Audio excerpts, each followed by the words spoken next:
To give us more on the SARS inquiry, Naledi, over to you. Good afternoon, Zinga. Today, the SARS inquiry is actually focusing on executives who worked at SARS from 2014 to 2018. Now, many of them say that there was an element of fear at SARS, an autocratic rule where most executives were not allowed to voice their own opinion, and if they challenged the status quo, they would get into trouble. They would rather be demoted or either be dismissed. With me, I'm joined by one of the former executives, Tshebeletso Seremane. Good afternoon, ma'am. Good afternoon. Could you tell us what was your personal experience when you were working as an executive at SARS, and do you feel that you were actually pushed? I think SARS is a very critical institution for the country. And certainly for me, it was an area where one can contribute for the country.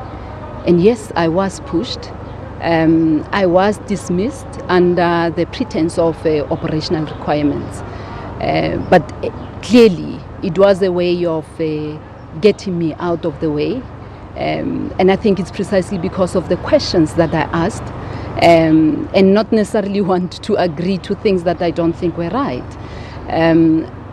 There was a lot of intimidation, a lot of bullying.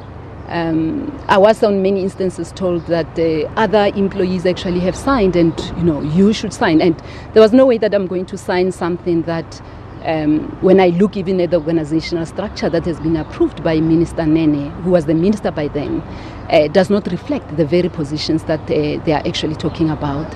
And honestly, if we are to look at it now, we have two parallel organizations. One that has been approved by Minister Nene, and one that you will not necessarily see on the structure.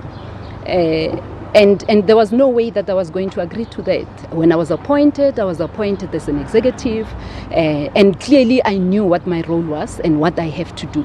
So what were some of the issues that you actually raised that made management uncomfortable?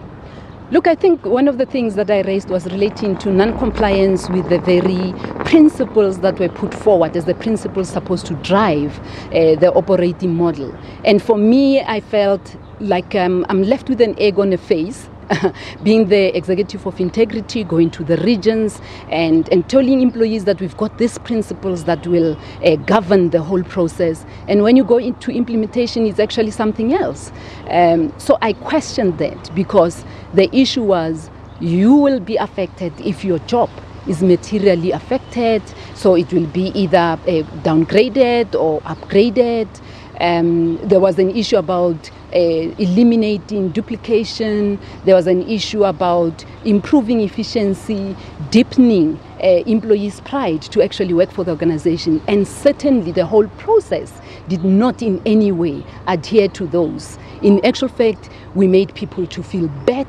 We made people to actually even regret being part of this very critical institution. There was a lot of inconsistencies because the whole process was actually targeting certain individuals, and a way of getting rid of them and legitimizing that was actually taking it through to what they were calling the review of the operating model. Would you say that there was a time when you actually felt proud to be an employee at SARS, and what went wrong? There was a time, and I must say, I'm not necessarily suggesting that there were not internal issues and things where the organization could actually have to improve. Being in integrity and engaging with employees, a lot of issues were raised, which I would raise with the leadership to say all this actually needs to be addressed. But I think my role began to diminish even much more. And the decision to even decide to downgrade the position without any job evaluation, when actually the institution itself is in the media for wrong reasons, just didn't make sense for me. So it was that process that actually changed the whole thing. And if I can even say now, the truth is that the HR that we have in SARS, it's not only about firing and hiring, it's about torture. It's an instrument that management used to really torture employees. And in that way, I'm not surprised. We have low morale, We have people who are not necessarily performing. We have employees who are not proud to be working for the institution. And all those changed because the leadership failed to actually indicate reasons why we are moving forward with this and do that with integrity. Look, if there was a need, provide information, do it correctly. And there's no way that employees wouldn't support that. But if you come in and you actually intending to humiliate people, I've gone through a lot of humiliation. I have been bullied in many times. You'd be sent, even HR employees, to come and take you out of the office. It's a changed institution completely. Do you think that the suspended Commissioner Tom Moyane was aware of what was happening there? Do you feel that he actually did enough to actually deal with the situation? Personally, I don't think he did enough.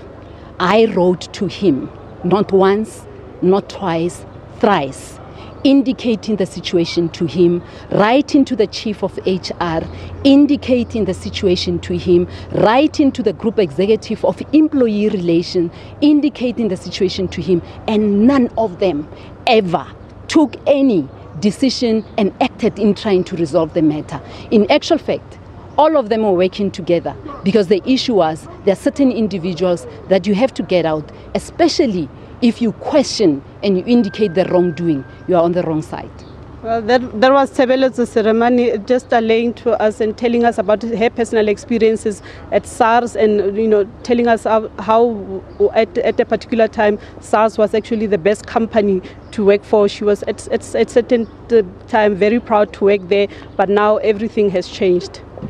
Naledi Matlapeng giving us Back an to you in studio. update there from Pretoria. It's time for a short break. I'll have international business news for you when we come back. Please stay with us.